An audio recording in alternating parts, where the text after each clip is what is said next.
Welcome to Drilling Deep. I am your host, John Kingston. It's an all petroleum show today. After I do my little riff here on oil in a bit, we're going to bring on Allan Schaeffer. He's the executive director of the Diesel Technology Forum, and he's here with a message. If hydrogen and other alternatives want to knock diesel off its perch, they've got a big challenge ahead because the diesel engine is not sitting still. And whether we're talking about diesel or oil markets, remember that you can't get oil unless you drill for it, and that's why we call the show Drilling Deep. I may have commented last week that oil had gotten a little boring. Its price really wasn't kicking around that much.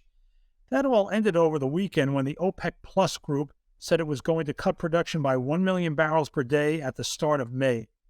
This came like a bolt out of the blue because the group was not meeting in any sort of regularly scheduled gathering. It communicated among its members on its own and came up with this cut out of both OPEC members and the non-OPEC part of this group that is nominally led by Russia. It appears that these oil exporters may have got a little spooked by the decline in crude prices that understandably occurred after the first suggestions of a banking crisis, when financial institutions such as Silicon Valley Bank and Signature Bank both failed. Brent crude is the world benchmark, and it opened up the month of March at over $84 per barrel. The banking crisis pushed it below $72 per barrel when it developed. But with the increases that came after the announcement of the OPEC Plus cuts, it has again rebounded back above $84 as I record this. But the reality is that almost all of the increase came on that first day after the announcement. The price of crude really hasn't done much of anything since then. Whenever these cuts are announced, there's always calculations that maybe 1 million barrels, is it really 1 million barrels, that they are cuts just in quotas, and that countries will produce more than what they are supposed to be cut. Nobody really accepts the 1 million barrels a day on its face, and that seems to be what appears to have happened in the market. Of course, focusing in on just the first few days may be irrelevant, and after all, the goal of the cut is that it is going to take oil off the market for 8 months. It's supposed to be May through the end of the year, and it's going to tighten supplies as a result, as OPEC expects a weakening of demand due to whatever level of recession we get. And by the way, weren't we supposed to be in recession by now? This is like waiting for Godot for this recession to arrive. What's actually been more interesting this week is the sudden strength of refined products, particularly gasoline. And the reason for that appears to be tight inventories. In the case of diesel, it certainly isn't because of strong demand.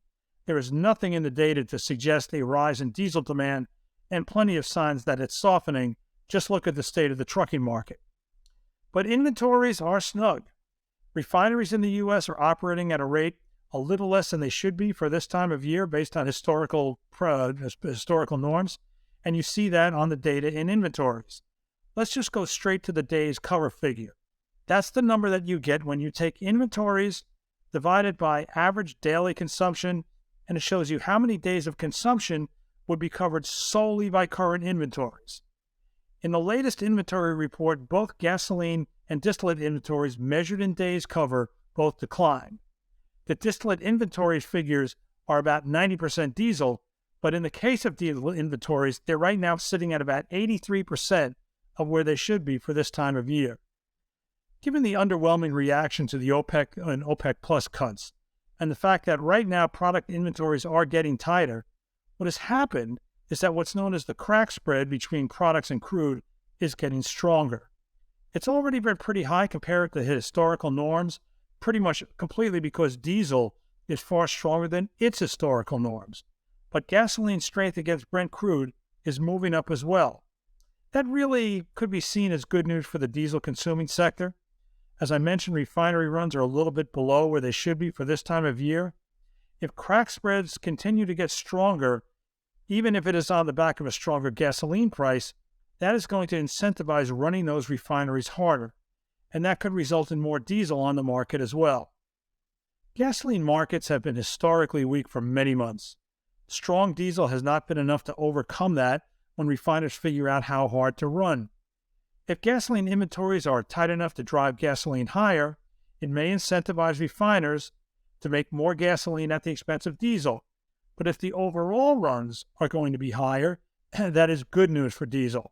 Because if you're a diesel consumer, it isn't too early to be a little concerned by the fact that inventory numbers for diesel right now are way below where they should be, and it's not too early to worry about next winter.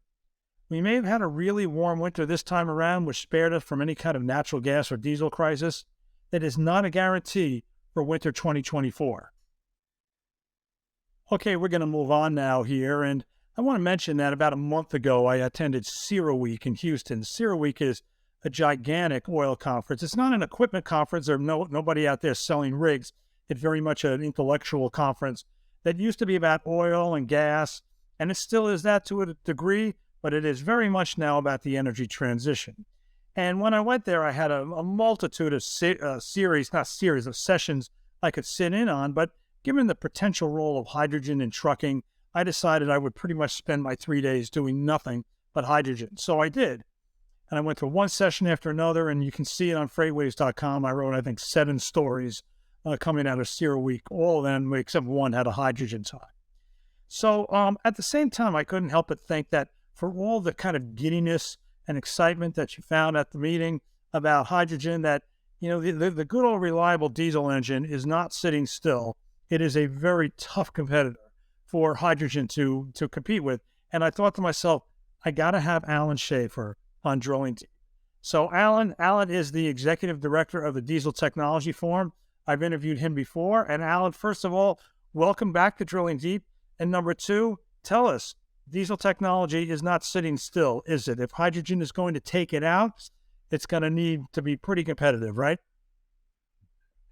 That's right, John. Thank you for having us back. I think, it's pretty clear we are in a midst of an energy transition. I think that, there are lots of questions yet to be answered about how fast that takes place and at what levels and what parts of our economy and specifically in what parts of this industry and when. So I think that, today diesel is doing everything our economy demands, and it's delivering everything that we need.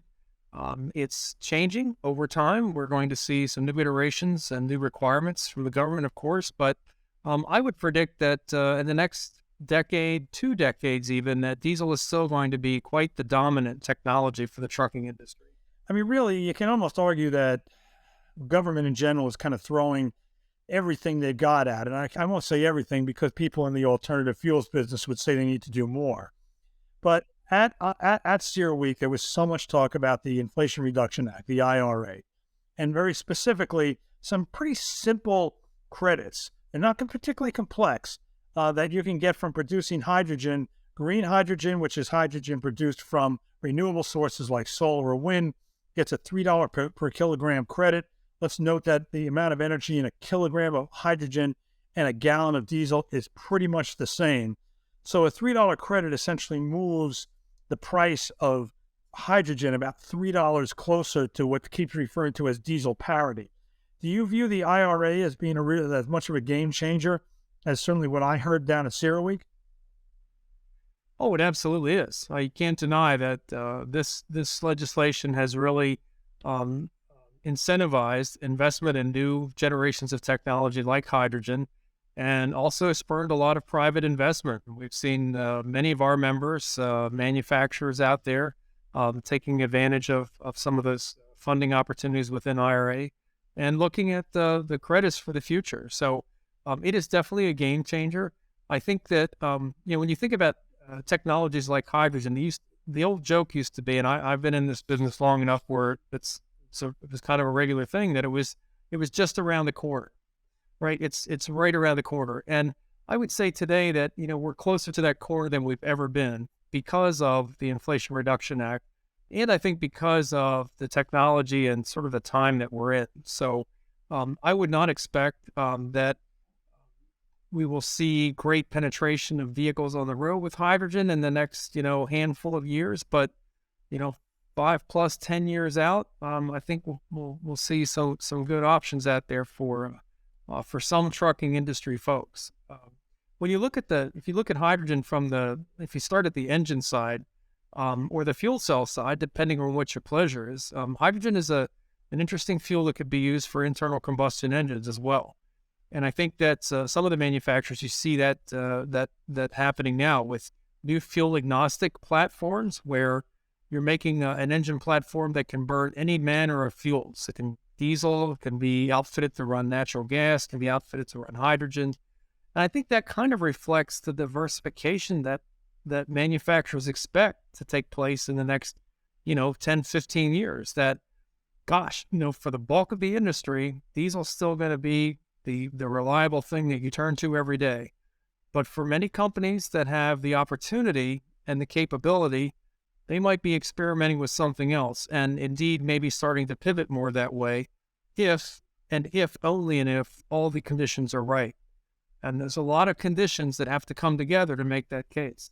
Yeah, I think that's a good point that you make. Now, your diesel technology forum is funded primarily by engine manufacturers or component manufacturers that deal with diesel engines. So they can be, as you mentioned the word agnostic, ultimately in the long run, they can be agnostic. If there's a move toward hydrogen, they can simply take it's not simple. I'll take that word back, simply. They can take that internal combustion engine and re-engineer it so that it burns hydrogen. So this is not necessarily a threat to, let's say, your members, the people who fund the diesel technology forum, correct? Well, let's be clear. I think, we look at this as that we are all on the decarbonization team, right? That getting to meet our global climate objectives is not going to be done by one single technology, whether it's battery, electric, hydrogen, diesel, natural gas, anything else. It's just not going to happen. And so that's why you need all these different strategies to step up their game and to do more. And for some of the new technologies, they might hold greater promise years out, but for the current time, there's a lot of limitations there. And I would say that what our members are doing is to invest in all of those technologies. And I think there's a realization that diesel is still going to be the main power plant for a good long time. And it's going to be the thing ultimately that helps fund a lot of the investments and research necessary to make some of these new technology engines and fuels out there. So, diesel's going to be around for that purpose, if for nothing else, is to help support the investment and growth in some of the other technologies. But if you look at the evolution of diesel where we are today in the next 10 years, we've got new regulations that are pushing diesel harder to be even closer to zero emissions. We've got new regulations that will be proposed sometime in the very near future that will make more efficient diesel engines and trucks in the next round, so to speak. So come the end of this decade, let's say 2030, the diesel engines that we see on the street at that time, the new technology, will be more efficient, even closer to zero emissions. And we'll also, I think, see a greater penetration of renewable biofuels throughout the industry, because that's kind of the one of the hidden options here that really is it needs to be discussed more. Right, and we'll get to that, but I do want to talk about like the 800-pound gorilla in the room, and that's California. You talk about the federal government and having tighter emission standards, and meanwhile you've got California out there, which is the world's 5th or 6th largest economy. And they have very aggressive timeline. And they really were talking about, I've read the regulations several different ways. It can be confusing, but really pretty much no more diesel engines after 2036, 2040, again, depending on how you read the regulation, but, within a relatively reasonable amount of time. The danger always, I think, for the manufacturers is that they don't want to make what amounts to 2 cars, 2 trucks, one truck for California, one for everybody else. Same thing with the cars. And what's happened over the years, and a lot of regulatory things, I know what's happened in the fuels market, is that California tends to win. And the manufacturers of whatever product it is, they don't want to make 2 models, so they make it all to meet California. California would speed this process up, wouldn't it, if in fact everybody kind of adopts what California is doing? Well, it's an interesting proposition. I would say that the heavy-duty truck industry is very different than the light-duty vehicle manufacturers, right? So, when you're selling 15, 16, 17 million cars in a year, if you have to produce a good number of those cars to achieve a California-only standard, you still have a huge population of non-California vehicles you can produce. On the heavy truck side, when you're producing, 300,000 or so, the biggest Class 8 trucks on a year, and California tells you to do one thing, there's not a whole lot of additional, return on investment opportunity there, given the typical market for diesel. So, for heavy duty trucks, excuse me. So I think that, California is designed a program that suits what they believe their needs are, but the trucking industry, is quite different than California. I think when you look at what the predominant nature of trucking is in the U.S., it's easy to be drawn in and say, oh, look at, all the opportunity out there, all the fleets trying all the different alternative fuels in the West Coast, and so much funding and emphasis on infrastructure there. Exactly. And I suspect it's going to be a success at some level, if for no other reason than the amount of funding behind it. But the rest of the country, well, let's think about the fact that over 90% of the trucking fleets out there are fleets of 20 or fewer trucks. And, that's a population that is often overlooked here. We're often looking towards the iconic fleets that are doing all these great investments and trying all these different technologies, and not really looking at some of the smaller ones. So, California is definitely making a mark in the regulatory sense. I think it works both ways, though, in terms of being, you say, maybe positive for driving the manufacturers to one single standard that's a California standard. But, where's the need for that ultimately in terms of tighter emission standards? I mean, California had 157 days in noncompliance with the ozone standard last year, or 2021, I guess it was. The states in the Northeast that are now thinking about adopting California rules, like my home state here in Maryland, they violated the standard on just 15 days and at far lower levels of ozone in the atmosphere. So is a California type standard and program appropriate for the rest of the country? I don't think so. I think manufacturers want a harmonized national approach, is what they've always had up until the last decade or so, when California started to move out on its own. And I think there's really an effort to try and find a way to get back to that. But it's going to be a compromise between where the feds are and where California thinks it needs to be. And there's some key words in some of the California rules about flexibilities. And, it's great to give press conferences and announcements and pronouncements that by 2045, half of the investments, they can't be any more fossil fuel investments out there, provided that there's adequate ones available. We're a long ways from that time frame. So you can say whatever you want for 15, 20 years from now, but nobody really knows how the infrastructure for all these other options will pan out. So I think, you need to keep all the options on the table. You need to keep making diesel cleaner, lower in emissions, more efficient, and all of that is happening. And truckers are going to be in a pickle in California. They're going to have, if they're used to having 10 powertrain options today, I would hazard a guess that this rulemaking will cut that down by 80 or 90%. So if you want to buy a new truck from California in the next, handful of years, when some of these rules start taking effect, there's going to be very limited choices.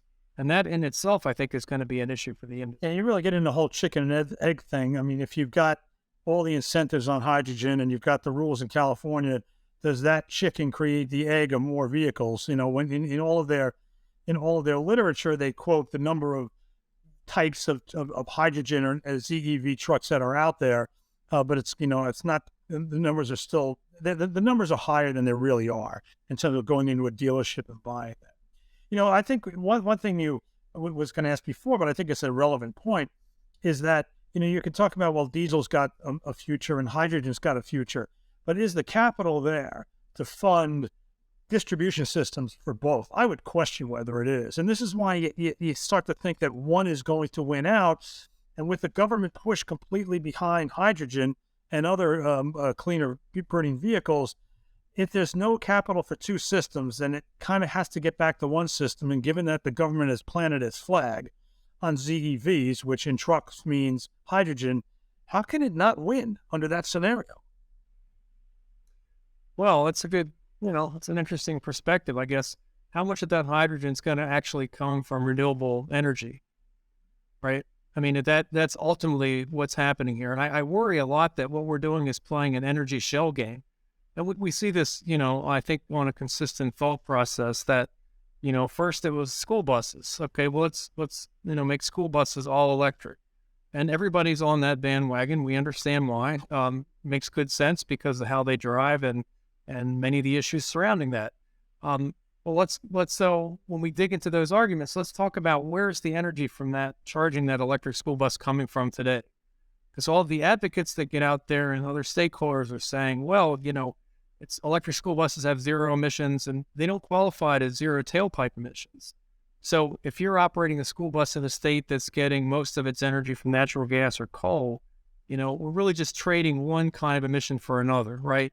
In the quest to make electric, look great. But I just want to interrupt to your point. I've always kind of viewed it this way. Yes, if it's coming from coal, it's a disaster. Okay, if it's coming from oil, now let's say in a school bus that's running on diesel. Do most school buses run on diesel or gasoline? To be honest, I really don't know. They do. If it's running on natural gas, maybe it's not as clean as, let's say, wind producing hydrogen that then goes into a fuel cell, but it certainly is cleaner than coal and certainly is cleaner than oil. So maybe it's a gradualism. No, absolutely. I don't think any of these things are drop off the shelf kind of curves where all of a sudden you have a pivot and everything goes away that's in one space and the new space takes over. No way. I think, when you have things like the Inflation Reduction Act and others that come along with a big amount of funding, you can certainly, tilt the momentum towards the alternative. But let's not forget about the, literally hundreds of thousands or millions of existing vehicles and engines and equipment out there on the road today. What's going to happen to them? Are they going to change completely overnight? So to your point about whether or not the infrastructure is going to continue to be supported for diesel, I don't know how that could possibly change and we can continue the quality of life we have today.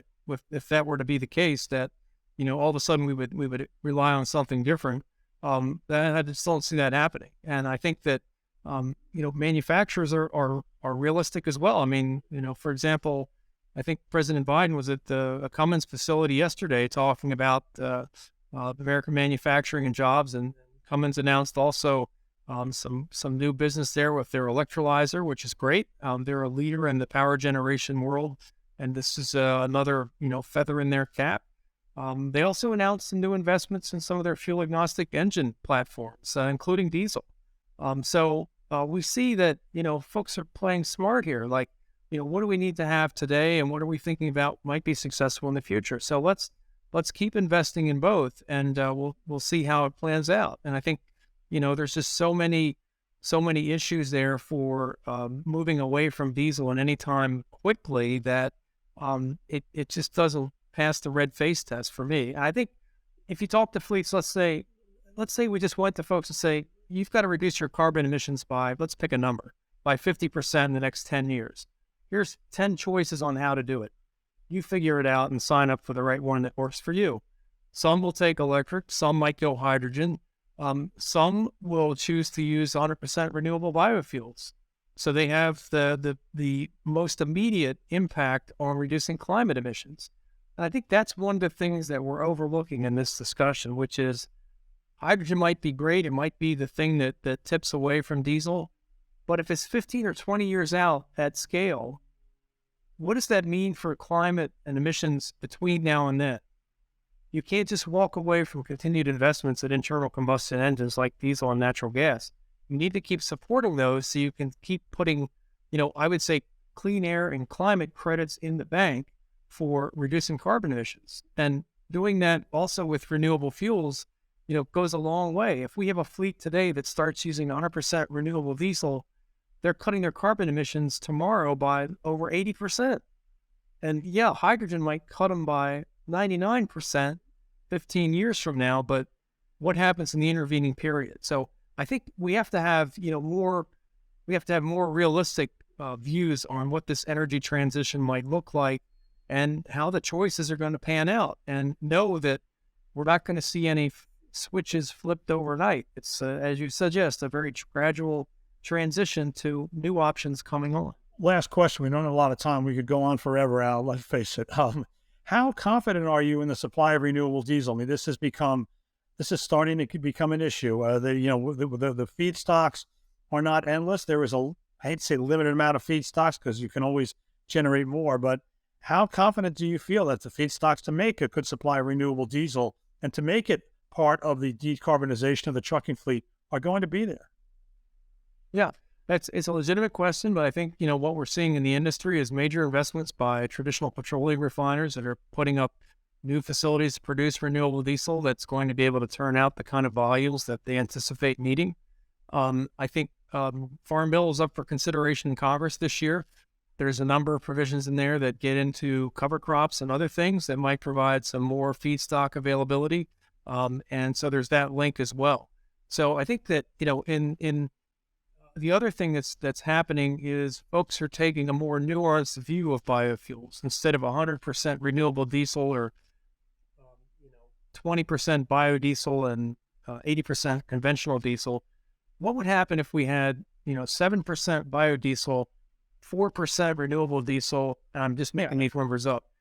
And other. So some of these novel blends that extend the reach of the biodiesel low carbon feedstock, I think, are of great interest now. And I know that manufacturers in particular are really looking at that as well, because those all have impacts on greenhouse gas emissions and other emissions.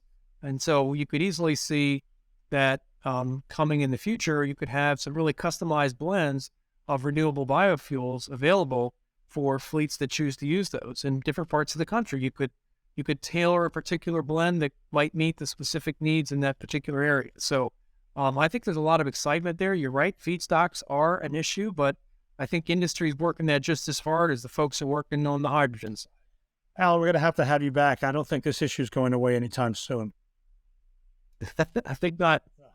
Hey, we want to thank Allan Schaeffer. He is the executive director at the Diesel Technology Forum for talking to us today about diesel versus hydrogen versus whatever else. It's a long-running, I wouldn't call it a debate, but it's a long-running trend and progress in the trucking industry that Allan's group is going to be at the forefront of dealing with. So thanks, and come again, Allan, please.